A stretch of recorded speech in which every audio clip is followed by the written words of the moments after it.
আমি আপনাদের জন্য নিয়ে এসেছি রাইস কুকারে খুব অল্প সময়ে মজাদার পোলাও। পোলাও রান্নার জন্য আমি নিয়েছি 2 কাপ পোলাওয়ের চাল।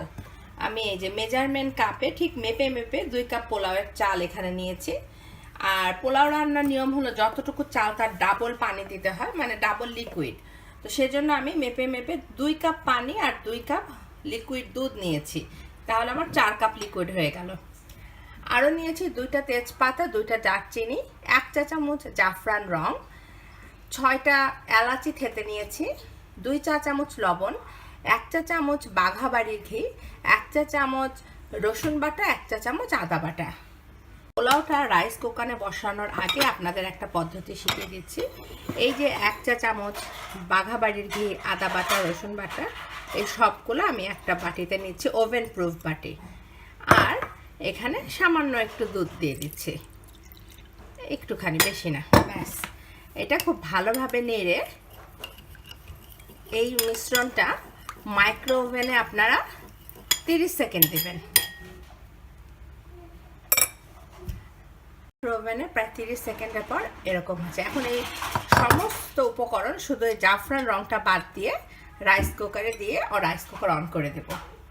রাইস কুকার আমি চালটা নিয়ে নিয়েছি, সেই বাকি দুধটুকু ঢেলে দিলাম, পানিটুকু ঢেলে দিলাম, এই 30 সেকেন্ড আদা বাটা, রসুন বাটা, বাঘা বাড়ির ঘি আর সামান্য দুধ আর লবণ আর সব তেজপাতা, ব্যাস হয়ে গেল।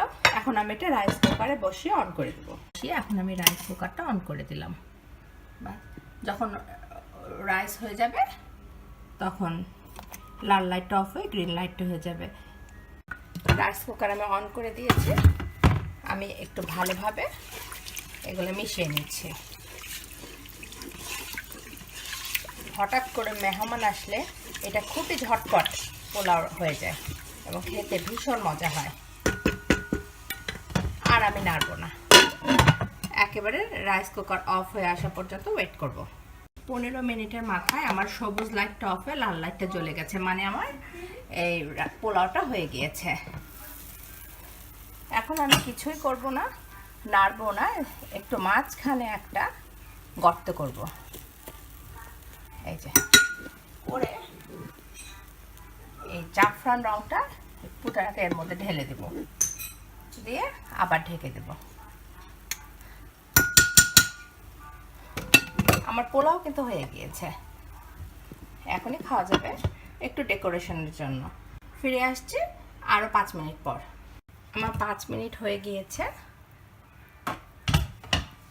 এখন আমি এই দেখুন যে জায়গাটাতে জাফরান রংটা রেখেছি শুধু সেই কয়টা রাইস আমার লাল টকটকা হবে, অনেকটা শেফালি বা শিউলি ফুলের মতো লাগবে, সাদার মধ্যে কিছু কিছু পোলাও লাল টকটকা, এটা দেখতে খুব ভালো লাগে। হয়ে গেল আমার রাইস কুকারে খুব অল্প সময়ে মজাদার পোলাও।